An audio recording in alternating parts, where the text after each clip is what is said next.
Welcome to the Pucks with Haggs podcast, a proud member of the CLNS Media Network. Make sure to hit subscribe to the Bruins Rinkside YouTube channel and turn on notifications for when a new video drops on the channel. This episode is brought to you by PrizePicks. You and I make decisions every day, but on PrizePicks, being right can get you paid.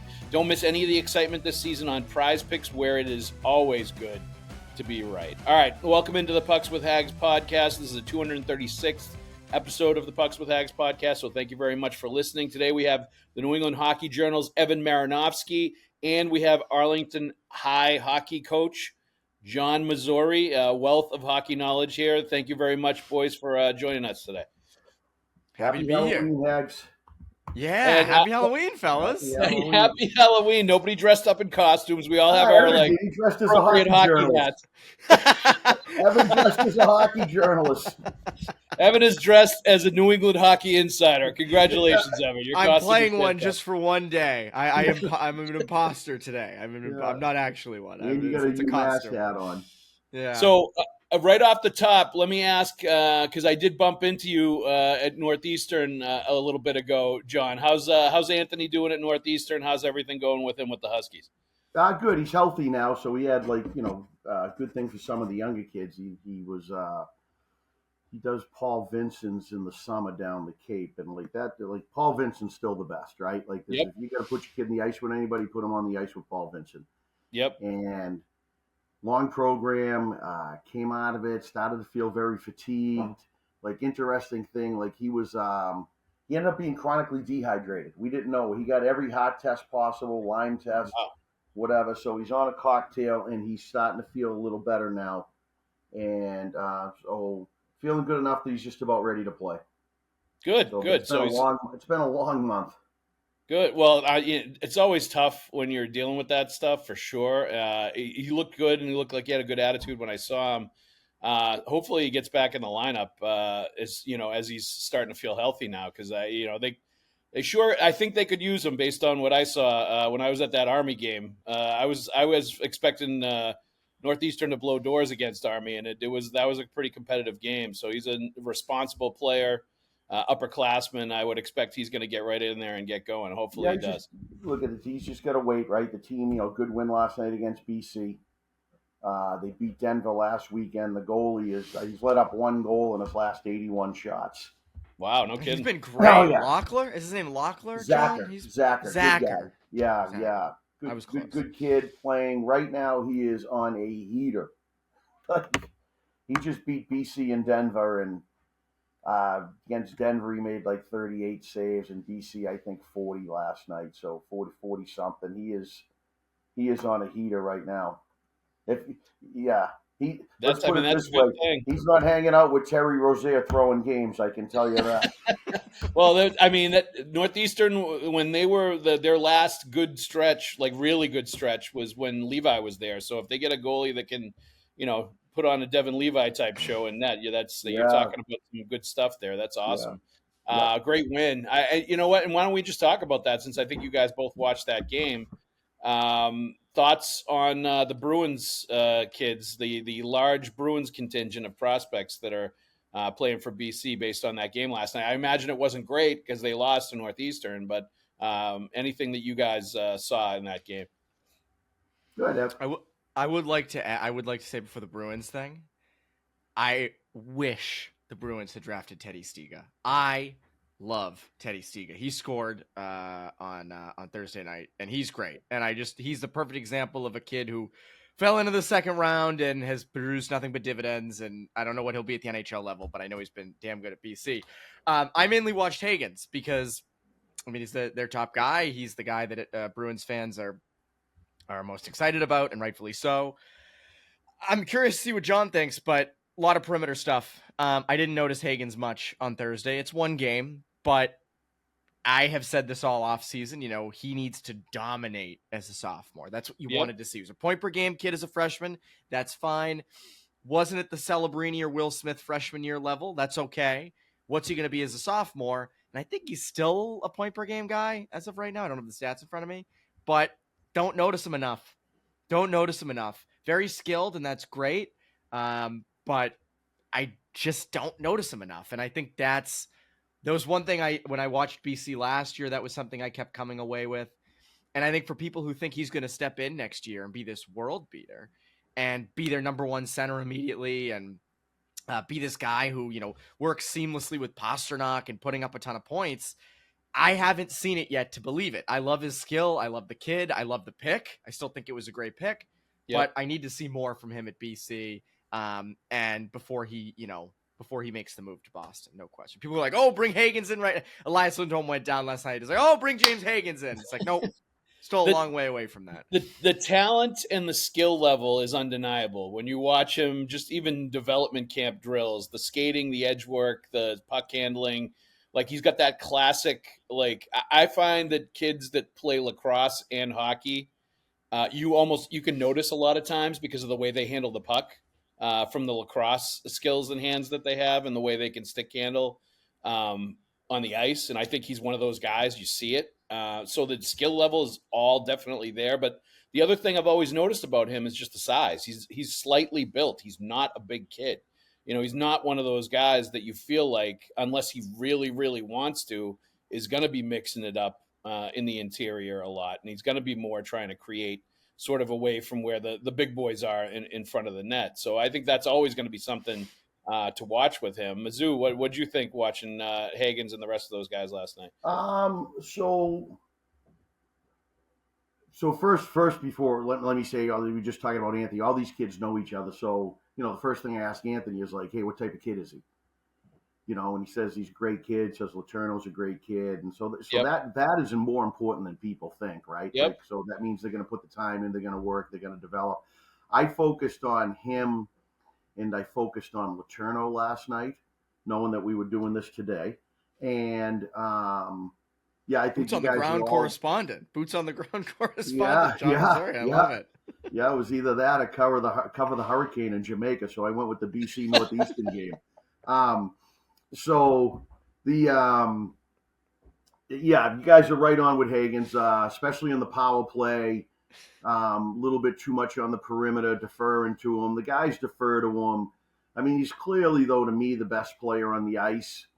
Yeah. Right? He's just got to get, once a game, you got to run into the other team's goalie, right?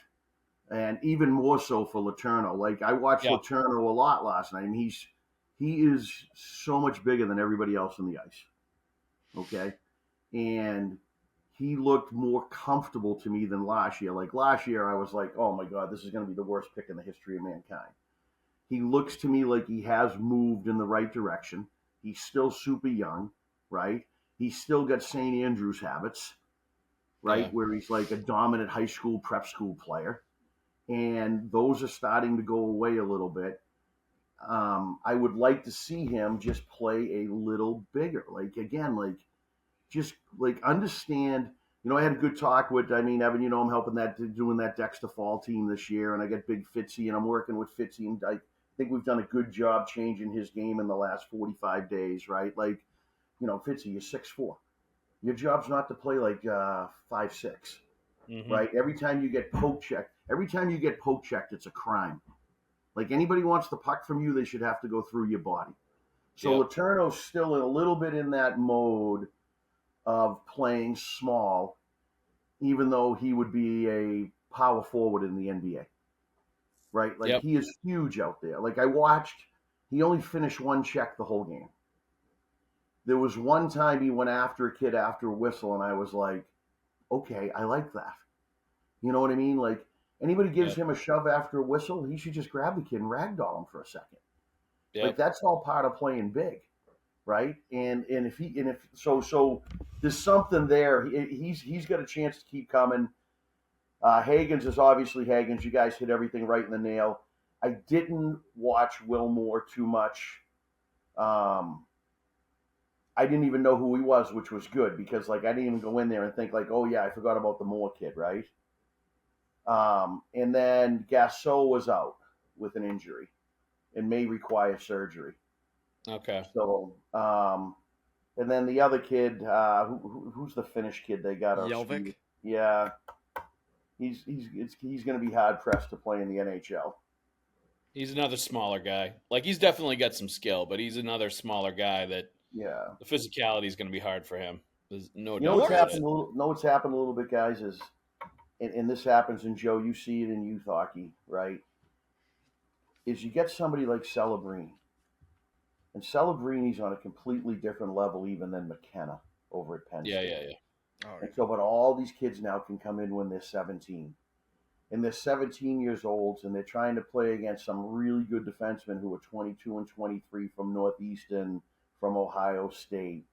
And they're 17-year-olds. And it's just, unless you're Celebrini, it's not a good fit.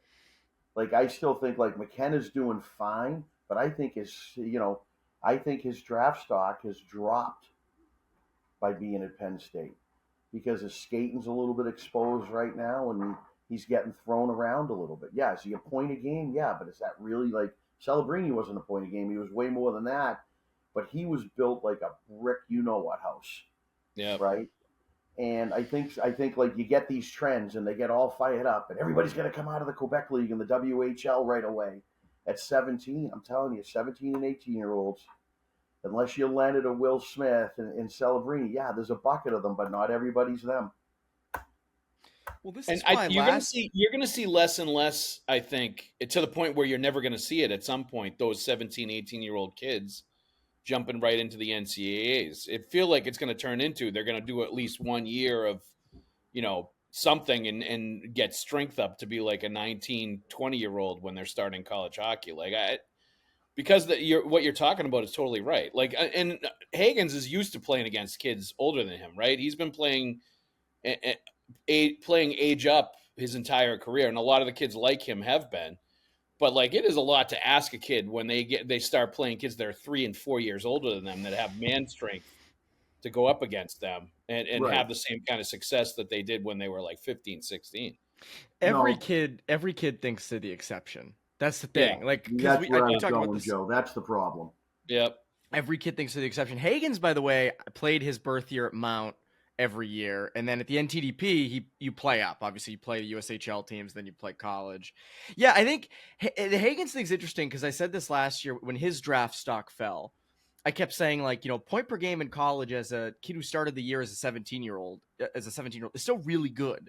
Yeah. Still really good. It's not number one pick, but it's still really good. And you'll see, like, how Roger McQueen will do, how Gavin McKenna is doing. McQueen still doesn't have a goal yet, I believe, right? For Providence. Yeah, so if those guys are less than a point per game or around a point per game, it's like, all right, that Haggs freshman year was actually pretty good. Wasn't Celebrini, wasn't Will Smith, wasn't always noticeable, but still, that's an encouraging thing. It just doesn't mean he can leave for the NHL right away, but that's a good building block. And I think what those kids do, the McQueens, the McKennas, the Caden Lidstroms of the world, what they do in the NCAA this year will help kind of put James Haggs' freshman year into perspective a little bit more than we had. Because again, we came off of Celebrini and Will Smith and Ryan Leonard, and these guys just lighting the world on fire as freshmen. And I think that, Haggs was a step back from that, at least numerically. I think going forward, you're going to see more of those CHL kids come in, and I think it'll help put it into perspective a little bit more. Yeah, I think it's a physical, not just size, like height wise, but what's your body build? Like you guys already mentioned, Haggs has got to put on some weight, right? Yep. You know what I mean? What's your body build? So if you saw Celebrini like after a game and he was up top, like he had, he was a monster. You know what I mean? He was ready to have collisions, right? So what's your body build? Like that's why I thought Celebrini would start off a little bit better than Smitty. Smitty being a former junior Penguin, I don't know if you know that there, Haggs. Yes. I remember you telling me that, yeah. Yeah, and so I thought Celebrini would start off a little better just because he's a little physically bigger, but their hockey senses are very similar. Yeah, why do you think Will Smith was so... Because he's not built. Like, he's not a huge kid. Like, why do you think he was so his hockey sense is on a different level, though. His hockey sense is on McKenna's level. McKenna's hockey sense is on a different level than Haggs. I think Celebrini's got as good a hockey sense as anybody. I think Celebrini's going to be unbelievable. But McKenna and Smith's hockey sense are more elite than Leonard's and Haggs and even Gauthier's, right? talking about these local kids, right? They just see it faster, right? They just see it a little bit faster. And these other guys have good hockey sense, like Leonard has good hockey sense. But Leonard's success is, he's not little, he's a truck, right? Yeah, he's a bulldog. Yep. Yeah, he's a truck, and he doesn't mind mixing it up and getting in the crap, and he's been doing that since he was in high school, and he's a great kid too. Like, and you don't want a kid like that in your team, but yeah, so Smitty was just so like slippery. A little more slippery than Haggs. Yeah. He is. That Haggs needs to put some weight on. This Haggs needs to take some weight off. That's all right. Yeah. We'll trade off a little bit, Yeah. We'll see how it goes. One of you can get a ad for Taco Bell, the other for Ozempic. Exactly. Let me ask you this, Mizzou, before we move on. So, like, all those guys hang out now after the games when Northeastern and BC play each other. If you had gone to Northeastern, would you have been going to Marianne's with the BC guys after a game was over on a Thursday night? No, it's a different world. Like, it's a different world because they all could communicate through social media, and they all grew up like they all know each other from these select teams growing up and Instagram and this and that. And they follow each other, and then they give thumbs up, on a play, and they're like, "Oh, I like Mizzou. He gave me a thumbs up," right? You know what I mean? Like, you didn't know anybody. It was like, I was dueling against Joey Juneau at RPI, like, for scoring titles, and like, I still don't like him, and I don't even know him. By the way, speaking of, this just reminded me when you mentioned Taco Bell. On October 18th at 4:45 p.m., John Messuri tweeted, "Tough day to be Burger King." I was one of the two. Like, that is an incredible. That is from the Spy Ponders account. Well, it's your account, but I could not get over that. Tough day to be Burger King. Well, what were you doing on October 18th? Well, you know what that was in reference to? What? Well, it was No King's Day. Oh. I couldn't get through Boston. They had the big No King's Day. I'm like, what did Burger King do? I sent it to Anthony, and I was like, this is an all-time tweet. And then I said, respectfully, Burger King is the lowest tier of the fast food chain. Like, Burger King's trash. French fries suck. That was in reference to it was No King's Day. I mean, for them to like protest Burger King, like, come on. What did he ever do to you, Burger King? Burger the King, just looking for some respect. All right, let's get to quickly. We'll just run down the game last night, the Bruins game. We're going to break it down on the other side after I talk a little bit about our sponsors. But Bruins win 4-3 in overtime. Huznadinov gets the game winner. They've won 2 in a row, and they were outshot like 2-1 in that game. A lot of it was from the perimeter. It was like a old John Messuri Winchester High versus CM special where they get outshot like 40-15 and still win the game. These are the games they're going to have to win, right? If they're going to stick around in the playoff hunt. And right now they're actually tied for the wild card based on just winning a couple in a row. And it tells you how bunched up the Eastern Conference, the Atlantic Division is going to be. But that was a decent win against a Sabres team that they have to beat. Yeah, they're still getting heavily outshot. But yeah, Haggs, they're tied with the Flyers. They're tied with the Caps, who are in the second wild card spot. All the Bruins have to do is keep winning, get into the wild card, and then win a couple rounds. They're Stanley Cup champions. It's easy as that. I will say this about them. I know they had that Ottawa game the other night that was bad. Yeah. Oh, it was real bad. They don't really roll over. There's fight in this team. Like, they fight. They fight back. They come back when they're down. Ottawa. Except for take that out. That doesn't fit my narrative. I'm glad you mentioned that because the game in Ottawa, there was going to be a game like that when you're playing 13 games in 22 days in October in the NHL. I just feel like there's definitely going to be one of those games where you have absolutely nothing. You have no emotion in the game. You have there's not going to be any fight back. You're definitely going to see one of those absolute stink bombs at some point in that stretch, I feel like. And it was going to be very telling to me how they were going to respond to that because it was so reminiscent of too many games last year, especially on the road, where they just basically gave up and broke in the third period and the floodgates open. And it seemed very similar to those games. So I did like the way that they responded to that, but I also understood, I think, a little bit why we saw what we saw in Ottawa. And every team has those. It's just for the Bruins, it came after 6 straight losses prior to that. And it's like, okay, the dam's breaking. This is really bad. They are, I mean, that's why you have Don Sweeney on the Nesson broadcast on Tuesday night. And it's like, you know, this is a 5-alarm fire. But look, they've won 3 of 4. They have looked a little better. They fight. It still hasn't changed my prediction of I don't think they're a playoff team. I think they're somewhere in the below middle tier. And that's what they've been so far. I mean, even like, you know, you look at that, the losing streak they had, they got no points out of it. They were, you know, they were close in all those games. At some point, swings the other direction. You start to get the bounces your way. So that, I mean, to me, like they're in the middle. They're somewhere, they go to both extremes. There are games you watch and you're like, oh my God, they're incredible. And there are games you watch like, oh my God, Gavin McKenna's going to look so good in black and gold. But they really even out it's like Jerry Seinfeld, the even Steven, you know, it always evens out. Yeah, but it's on one side or the other all the time. As I text my Oakley mates about the Bruins, and in one text I'm texting, these guys stink. And then the next text is, we want the cup. Like they're either playing one style or another.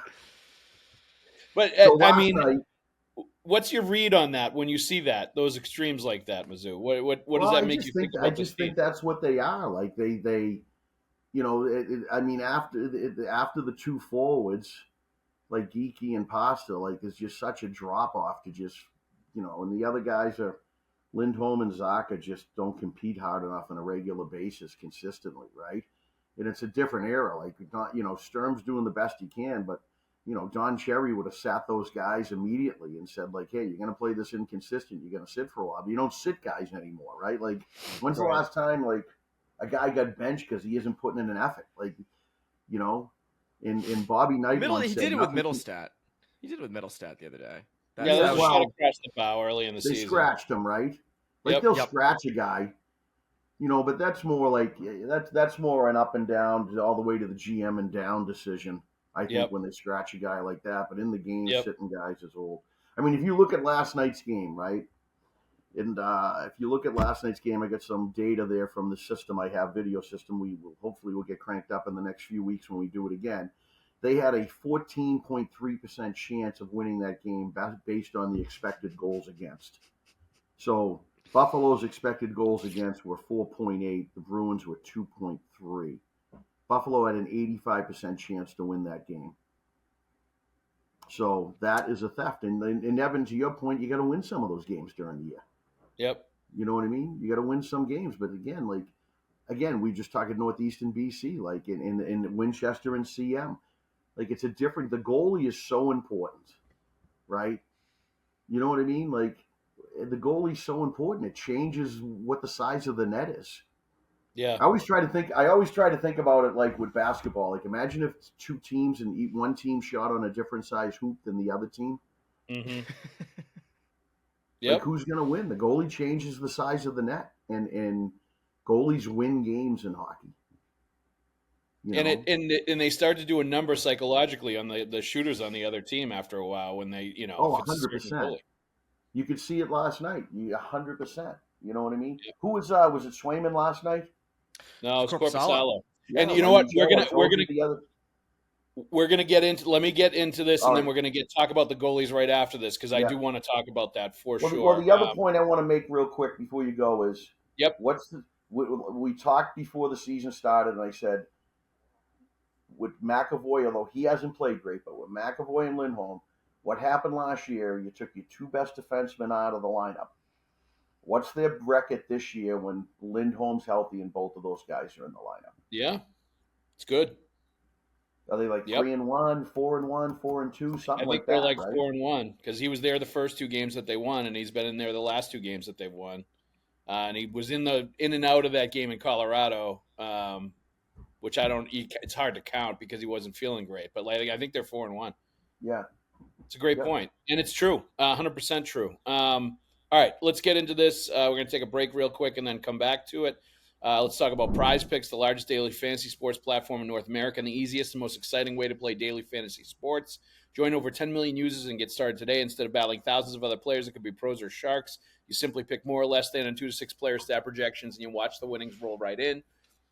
It's fun and it's super simple. PrizePicks also offers injury reboots. If any of your players leave the game in the first half and don't return, PrizePicks won't count it as a loss. You can now win up to 2,000 times your money on PrizePicks. PrizePicks also offers Venmo, MasterCard, and Apple Pay for quick and easy deposits into your account this sports season. Our picks for this week are Adam Fantilli, more than 0.5 points, Matthew Nyes, more than 0.5 points, and our old friend Charlie Coyle, more than 0.5 points. Download the PrizePicks app today and use the code CLNS to get $50 in lineups after you play your first $5 lineup. That's code CLNS to get $50 in lineups after you play your first $5 lineup. PrizePicks, it's good to be right. We also want to let you know that you are listening to an episode of the Pucks with Haggs podcast on the CLNS network, and we ask that you subscribe to the podcast, like, and leave a review. And for those watching the show on CLNS and enjoying all this hockey talk, go ahead and hit that like button and subscribe to the Bruins Rinkside YouTube channel, where you can find our show and a lot of other great Bruins content with fellow Bruins talkers like Conor Ryan and Evan Marinovsky. There's also the CLNS Media Network and Celtics All Access on CLNS, the NBA History Channel, Patriots Press Pass, and Bruins Rinkside YouTube channels as well. Also, please make sure to turn on your notifications so you know the instant a new Pucks with Haggs video drops on the interwebs. All right, let's get into this. The goaltending thing. It's the Bruins have won 2 in a row, and there's been some notable lineup changes, lineup alterations, choices that Marco Sturm has made in these 2 games. One of them is that Mason Lohrei has been scratched. One of them is that Hampus Lindholm has been back, and the other one is that Joonas Korpisalo has been the goalie for the first time in consecutive games all season, and has won both the games and had 37 saves last night. Was really, really good. Though I do credit, I think the Bruins kept a lot of it to the perimeter too. They did a good job defensively, kind of playing the system. I felt like there was a lot more discipline last night as far as playing the neutral zone trap that Sturm wants to employ too. Like they were doing a good job of that and frustrating the Sabres at points. But this is a question from Tuckmar on the Boston Sports Channel Q&A that I do. Said, I've seen enough to know that Swayman is just a guy, and if the plan was to depend on him being much better, then it was a misconstrued plan. At no time during my viewing do I expect him to make a big save, nor do I see a competitive edge to him. The only solution to me is to remake the defense, move one of McAvoy and Lindholm and Swayman if possible, or look for a better 50% job share than Korpisalo. The defense looks okay against non-playoff teams, but once the competition gets better, save percentage drops and high danger chances increase. Bad combo. Your thoughts, Mizzou, on the goalie situation? And there are people that say to me they think the team plays better when Korpisalo is the goalie rather than Swayman. I mean, I think that's anecdotal. I don't think that's always true. I think it's definitely easier to play better against the Buffalo Sabres than it is against the Colorado Avalanche. But I do. And I don't think Swayman's been a big problem this year, to be honest with you. Like the game in Ottawa, he let up a couple of bad goals. But I don't think there's been a lot of games you could point to and say that was a soft goal he gave up. He's actually, I thought, played pretty well for the most part. But your thoughts, I guess, on where the goaltending sits right now with the Bruins having what we just talked about, how important the goaltending is just in hockey in general, always. Well, I agree with you on Swayman. I think he's been fine, right? However, Korpisalo has forced you into a competition as far as I'm concerned. He's forced this into a competition, which is good for the team. And I think you don't see that enough at the college and pro level where there's legit competitions, and it'll make them both play better. So I don't think if I was in that room, I wouldn't be telling anybody they're the number one goalie. I'd let them slug it out for a while. I don't know to his question, I don't know what you'd get for. I mean, trading Swayman's not really an option with that contract. No, nobody's going to take him. That'd be like my wife trying to get value for me. Like, what's she going to get for me? Like, seriously. I mean, seriously. You get a draft pick, I think. Yeah, she might be able to get one of those new recycle barrels here in Arlington from the neighbor. So, but they, Yeah, I think you got to do what's best for the team. I think, I don't, again, Swayman's been fine. Is he living up to the contract that he wanted? No. And I think you got to slug it out. And at the end of the day, you got to go with the guy who gives the team the best chance to win. Yeah. And that sounds so easy, but it's hard for these guys to do that and get to deal with the egos. Yes. No, especially when there's money involved and the contracts are involved. It changes so much of perception and what guys think they are and what they're entitled to and all that. So there's no question about that. But, and I've said this since the summertime, I just think Jeremy Swayman is one of those goalies that I think Jeremy Swayman's a really good goalie. I think he is technically excellent, athletically excellent. Like you can see it. I think most of the time he's really good. I think he's been good this year. The save percentage as of before that Ottawa stink bomb was like 903. It was over 900, and it was much better place than it was last year. And I think it was indicative of a guy that was playing well while the defense in front of him was trying to figure their shit out. You know what I mean? Like there was a lot of breakdowns and a lot of bad stuff going on in front of him, and I think he was saving them from an even worse fate and keeping those games 1-goal games a lot of times when it could have gotten out of hand. But all that being said, and it's all good stuff about Swayman, and he's proven that he can do it in the playoffs. He's proven he's a money guy in the playoffs, which is important too. I do think he needs a goalie to push him, and he needs to feel competition, and he needs to feel a veteran guy that is capable of taking starts away from him in order to push him to be his very best and be sharp all the time. He needs a guy like Korpisalo. You need somebody like that, and he's always had it before. And when things start to go sideways, maybe a little bit for him, it's somebody that you can rely on to pick up a little bit of the slack too, and have that security there, which I think he also needs. So I think Korpisalo is very important to have there. And I thought it was interesting after the game last night that Sturm was basically saying, when we started, I wouldn't have thought that you'd start Korpisalo 3, 4, 5 games in a row. But he's like, I don't know now, and I have to think about it. And I think it's good that Korpisalo is putting him into a position, Sturm, where he's got to think about it, and maybe he's going to run with Korpisalo a little bit if he's playing well. And I think that will bring out the best in both of them. Evan? Swayman needs to be pushed. I mean, you saw it. He was at his best with Linus Ullmark, and they were splitting games, and they were pushing each other, and it was, friendly competition. Like, I think you need Korpisalo to do this. I think it's really encouraging that he's been really good these last 2 games, because that's how you're going to get the best out of Swayman. Like ideally, you probably run out Swayman for Saturday's game, and then you go back and forth. I mean, Haggs, you remember with, I think it was the 18-19 season, the year they went to the Cup, Halak pushed Rask. They almost started Halak in the Winter Classic. Like, and by the way, people used to say back then, the Bruins play better in front of Halak than they do in front of Rask. Like, that's a common thing. They always play better in front of the backup than they do in front of the starter. I'm with you, Haggs. I think Swayman, is a top 10 goalie in the NHL. I really do think he's good. He needs to be pushed. And he had a bad year last year, obviously. Can't ignore that. And up until the Ottawa game, his goals saved above expected was very good. Like, the underlying numbers with him under the hood were good. The defense in front of him was was really bad.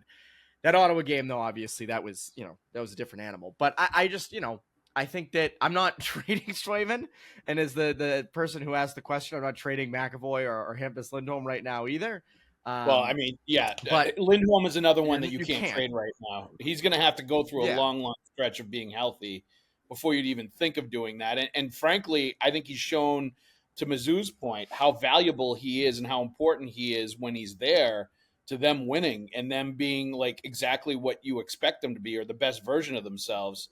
Like, he has to be healthy and in the lineup. They're a different team when Hampus Lindholm is there playing 23, 24 minutes a night and playing in all situations and bringing you not only that stability defensively and that ability to like make the first pass and get the puck out, but he also sees things in the offensive zone. That play against the Islanders the other night where everybody started going towards him thinking he was going to shoot, and he slap passes it over to Pastrnak is like exactly the kind of play they need their defensemen to make, that extra pass to set up guys, across the Royal Road to score goals. That's what you're looking for.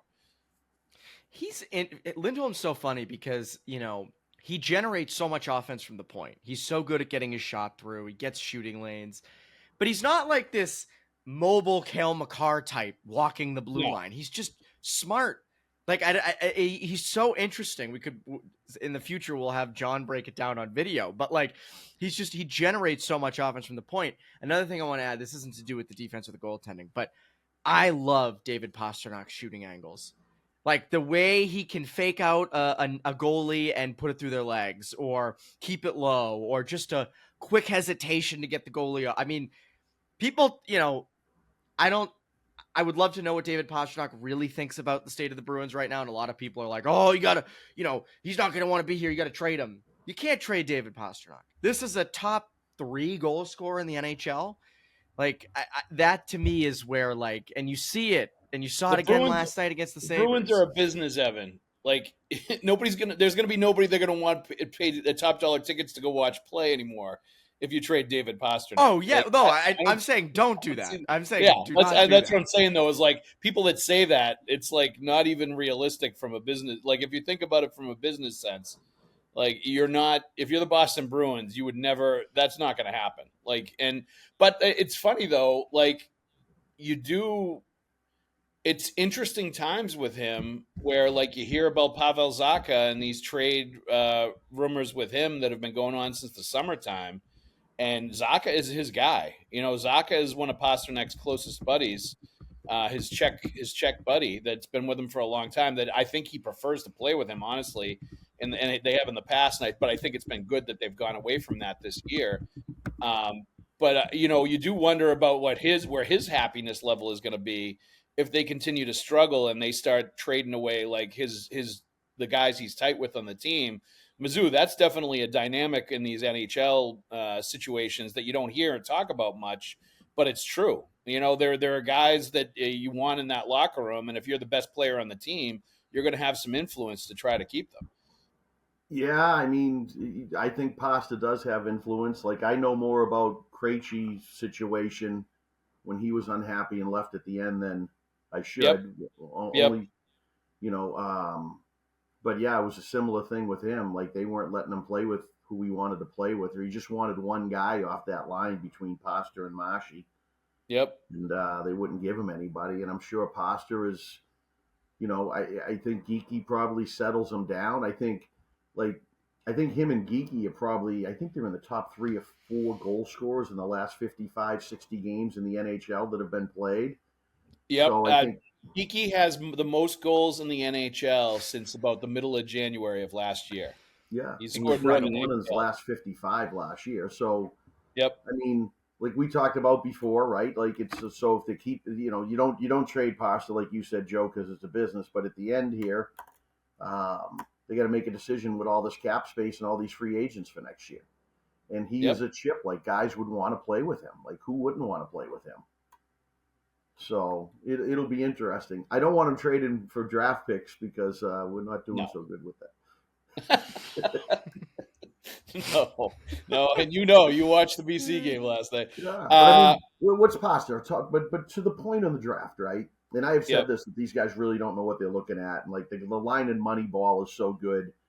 When that movie, when Brad Pitt goes up to the scout and says, "I've seen you. You guys were in my living room. You tell me you know, but you don't know." Right? And that's not picking on. That's just a reality. It's just speculation. Yep. Right? And you look at somebody like Pastrnak. He was what, the 31st pick? I think it was 25th. 25th. Yeah. 25 guys, and he's now top 3 or 4 players, 5 players in the NHL. I don't think he gets enough credit. Like, how many top guys could do what he's doing the last 2 years? Yep. On a not good team. That's what I'm saying. How many guys could do that? How about a guy like Geeky who was just cut loose by the Kraken? Right. They just like renounced his rights and just like cut him loose for nothing. When they had it's one of the hardest games to measure, right? You know what I mean? Like, it's pretty easy to measure whether Jaylen Brown played good or not last night for the Celtics. Yeah. The stats are very vanilla and simple. Like, you talk about Lindholm, to me, with Lindholm, like, his value is his outlets compared to the Zadorov are outstanding. Like, he gets us out of the zone, okay? Like, when he has the puck, like, when Zadorov has the puck, and he's played pretty good this year, but when he has the puck, I'm like, okay, don't hurt anybody on our team with a saucer pass here. First of all, you know what I mean? Like you Yeah. don't like his like the outlets. It's when Lindholm or McAvoy get the puck for the most part with McAvoy, things calm down, even in our zone, right? So a lot of people don't know how to measure that, right? Yep. You know what I mean? Like that's the hardest part about this game. It's so hard to measure what's effective and valuable to each person's eye. You know, It's true. Yeah, I mean, it's true. And the NHL's always trying to figure out new ways to measure that with, like, you know, the tracking equipment that they're putting on player and all the different stuff that they're doing. Yeah, they're getting there. Try to figure out how to quantify that. Right. I mean, I remember, you know, again, simple thing. Like Florida's obviously been the premier organization. Obviously, one of my best friends is in their front office. And I remember the Kachuk and who was it, Herberto trade? Yep. And I'm yep. like, Yep. He's a leading scorer, and they're dumping him because they were able to realize you can't win with him. Mm-hmm. You know what I mean? Like they knew you couldn't win with him. Not a lot of people see the game that way.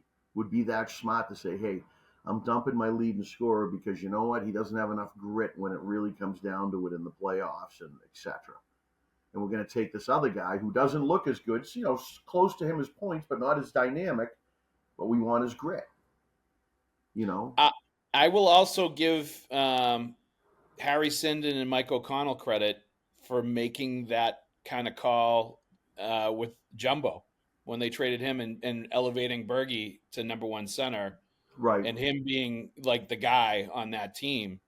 I think it was a similar thing that they saw when they made that move.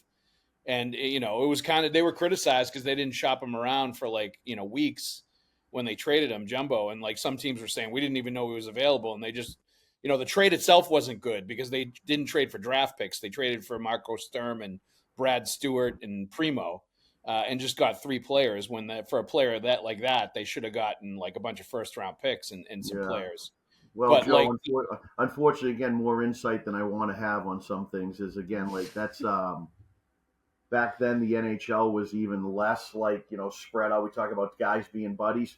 If you look at the Mike O'Connell trade there with San Jose, and San Jose thinks they got the better of it because they went on an unbelievable run with Jumbo Joe. Yep. But they never won. There was a lot of people from Situate, Mass involved in that trade for both of them. Let me just say it to you that way. So if you look at their front office, a lot of Situate guys, and I know because two of them coached me in college and were out in San Jose. Yep. And Mike O'Connell's a Situate guy, so. Yep. You know. Yep. I think I saw one of them at the Garden the other night, actually, now that you mentioned it. Yeah. That's funny. All right, let's get to this other question here. Oh, actually, you know what? I did want to, let's talk about this instead. Mizzou, your thoughts on Lohrei being a healthy scratch the last two games and them winning the last two games. Jonathan Aspero got called up from Providence, made his NHL debut, has played in the last two games. Journeyman guy, hard-nosed, good two-way defender, like very meat and potatoes kind of guy, has a little bit of an edge to him. I liked him in training camp, and I had never heard of him before, and thought he was going to be able to help them. And he's just a very vanilla kind of defenseman, isn't going to do anything too fancy. But it feels like that's kind of what they needed from a guy in that spot instead of a guy that just, you know, on a defensive zone face-off is in danger of having the puck taken off his stick right in front of the net and giving up a goal like Lohrei. Lohrei can do some great things. He had 3 assists in a game that they won and played well, and he can do some good things offensively, but definitely liability in his own zone and when he has the puck on his stick at times because he's just not hard enough on it. Yeah, no, we just talking about the outlets, right? The little things getting out of the zone. We're also talking about, who I thought did a good job and would have been great in that spot was Jordan Harris. Played pretty good when he was in there. He did. He was great. He's great. He can play. Obviously, I'm pulling for him. And then, you have Lohrei. Like, I love that. Joe, you know how I am. Like, I don't think anybody should be entitled and anybody's above the law. And I think certain guys get too many chances. And, like, that's what's talking about even with the goalie thing. Create competition, create accountability, be able to take the heat as a coach a little bit that some guys are going to be mad at you. But, like, why are we rolling the same guys out over and over again if they're minus 15, minus 20? Like, why are they getting – like, shouldn't somebody else get a crack? Like, isn't that better for the team? Yeah, I also wonder with his development, because like I've always been in the camp of I like what Lohrei could be, but I am getting to that point where it's like, is the offensive side gonna ever outweigh the defensive inefficiencies? And it's only been a couple of years, but you've seen it early on. Like Lohrei and McAvoy can't be a pairing. Can't. Like, no. Just so far that has not worked, and it brought down McAvoy. McAvoy had a brutal start to the year, but he's been much better with Zadorov in the last 2 games. Like, so that's what I wonder. Like Connor and I were talking about this the other day. Like, at some point Lohrai's going to have to draw back in. Do you put him with Yoki Haru on the third pair and just play them super sheltered, limited minutes?